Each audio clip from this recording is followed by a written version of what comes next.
All right, Shalom, Michael. First and foremost, I'd like to give all praise and glory to Yahweh, Bahasham, Yahushai, Bahasham, Racha, Kodash. I'd like to give double honors to the apostles and elders of Great Millstone.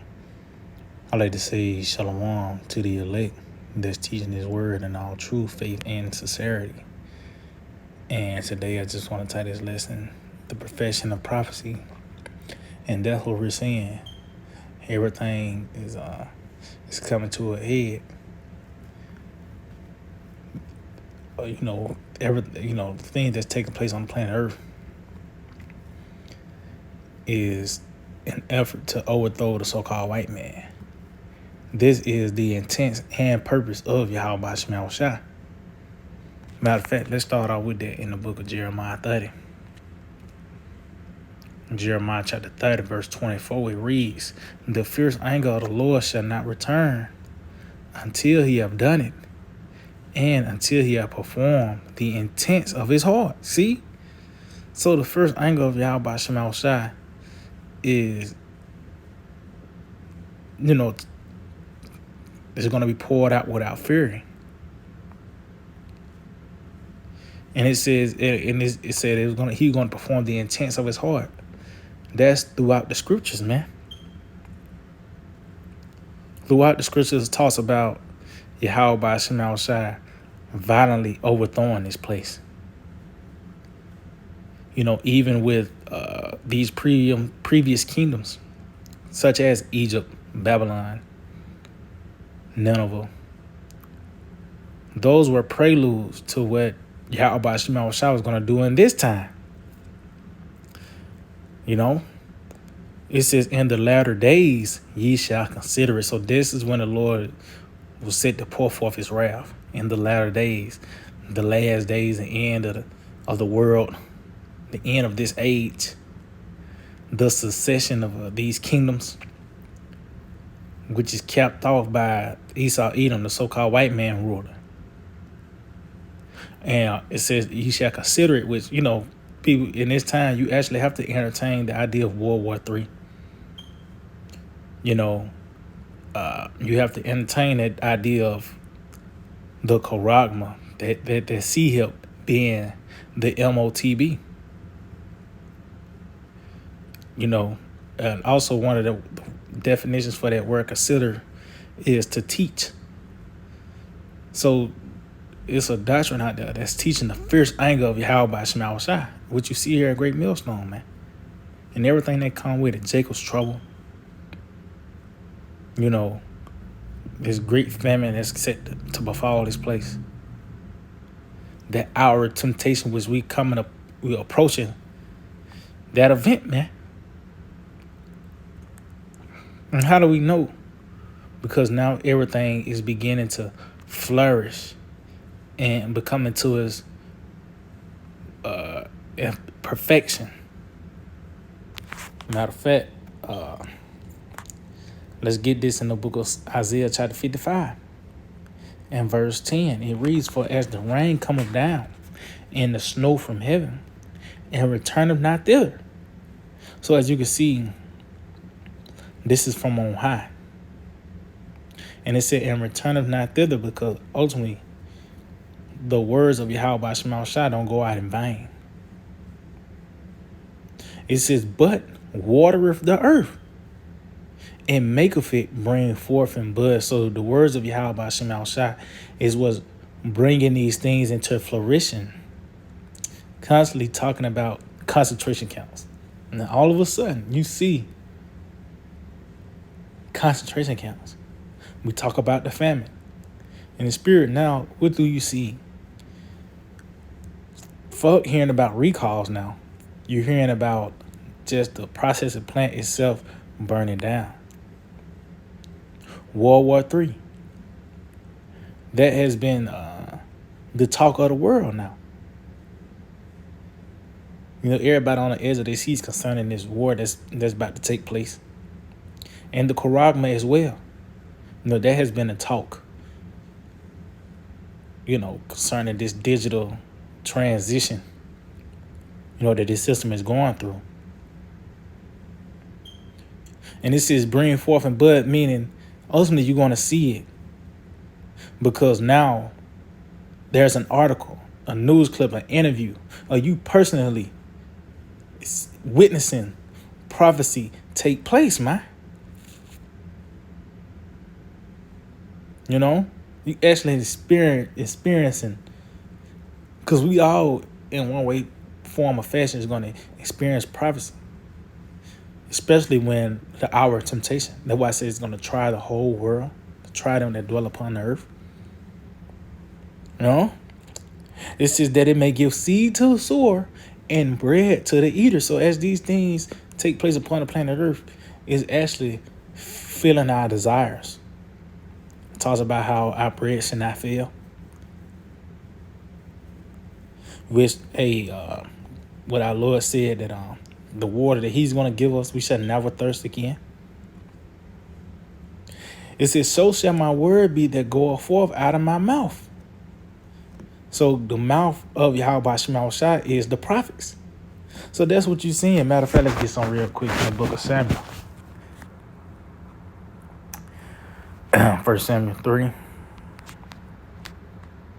and 19, it reads, and Samuel grew, and the Lord was with him, and did let none of his words fall to the ground. Why? Because he's speaking the words of Yahweh Shema Shai. Tells you what a word of a king is. There is power.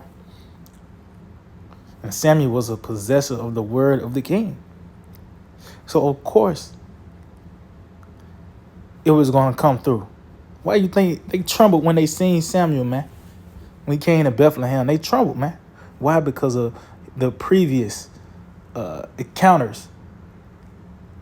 They understand that a prophet, 9 times out of 10 will come with a message of evil and destruction, man. And that's what you're seeing. You seeing nothing but evil, and only evil growing upon the earth. So the words of Yahweh Shema Shai through his men is going forth, and is actually causing these things to take place. These words are actually manifesting these events.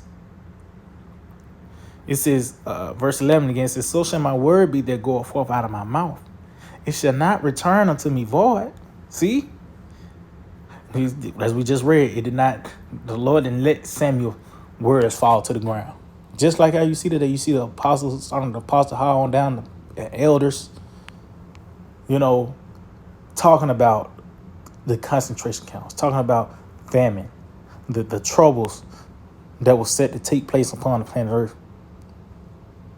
When it was just that seed in the ground, where it was hard for you to not to come against it. It sounded so far out there. But now you seeing the maturation of this prophecy, man. Because the result is what? Esau being overthrown. So-called white man being violently taken out of the way. This great humbling that's set to take place. This transition of power. We're witnessing that, man. It says, it shall not return unto me void, but it shall accomplish that which I please, and it shall prosper in the thing whereto I said to see. And guess what? And it's going to prosper because it's going to far exceed our expectation. See, we don't know. You can read about the famine. You can go into history and read about certain heinous events. You can go into 70 AD. But this is going to far exceed anything that's going to happen. Matter of fact, let's get in Daniel, because it's going to prosper. So it's going to far exceed, because we could say, yeah, it's going to be bad out here. But that's just according to man in this earthly realm, and like I said, is read in history. This is going to far outdo. That's why ultimately, when you read Jeremiah 16 chapter, it tells you the results is that you're no more going to talk about what happened in Egypt, but you're going to see Yahweh Shema Shai liveth. that brought up the children of Israel from the land of the north, man. So of course the Lord gonna throw the kitchen sink at this place, man. This event is gonna be talked about forever, man. This is gonna be a new high holy day. This destruction. And we seeing everything coming to this build up. So this the book of Daniel 12:1. It reads, and at that time shall Michael stand up, the great prince, will stand up for the children of thy people. And there shall be a time of trouble. See? So as you can see, concerning this time that we're approaching, that divine intervention is needed. That's part of the scene. Divine intervention.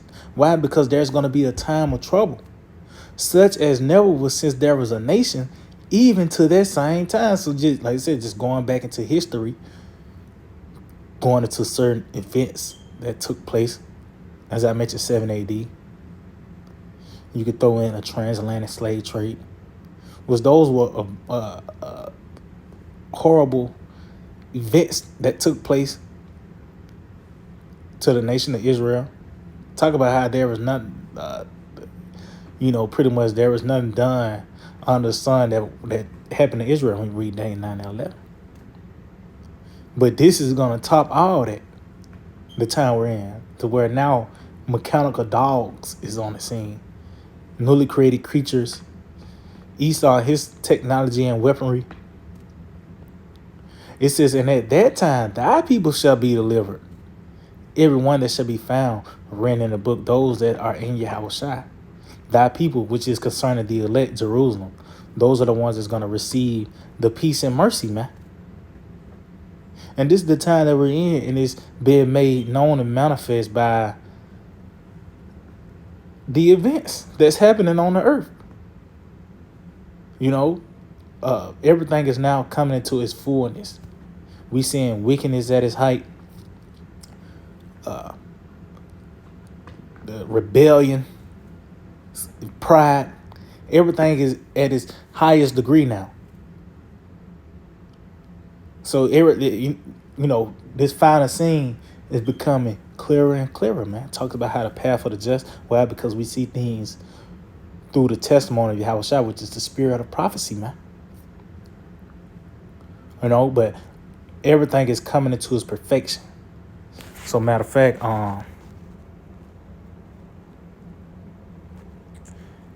let's end off on this. The book of I think that's Isaiah 42. Bear with me. Isaiah 42 and verse 9 says, behold, the former things are come to pass, and new things do I declare. So what were the former things? The previous works of Yahweh Shema Shai.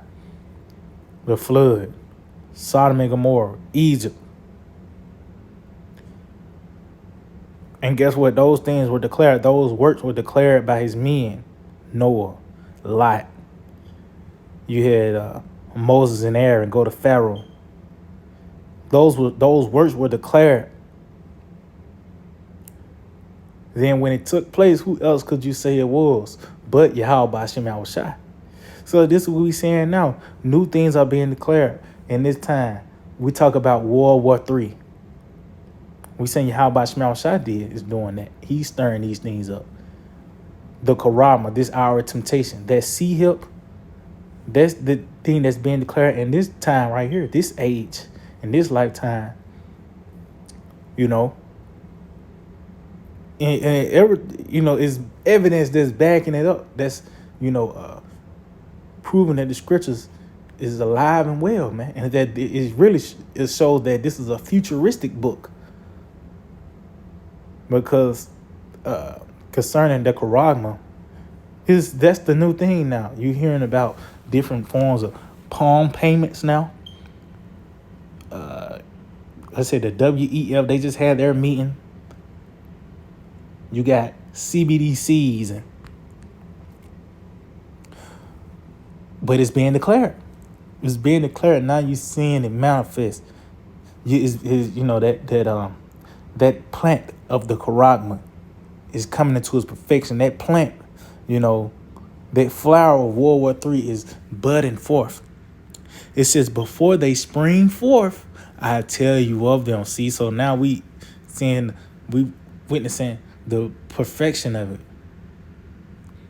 Prophecy as a whole, man. Because ultimately this is a build up to the return of our Lord Yahweh Shai, the climax. That's what we're coming into, the climax. And that's why all these things are taking place and happening, and all these pieces being moved together for the final scene, man, which is the return of our Lord. That's why you read St. Luke 21, it talks about, and then shall they see the Son of Man. So this is the build up to our Lord Yahweh Shai. The perfection of prophecy, man. Everything is right on schedule. So yeah, Akim, I just hope they were edifying, like to give all praise and glory to Yahweh, Ba'ashem Yahweh Shai, Ba'ashem Racha Kodash, double honors to the apostles and elders of Great Millstone. Shalom to the elect that teach his word in all true faith and sincerity. DTA, by soon, very soon.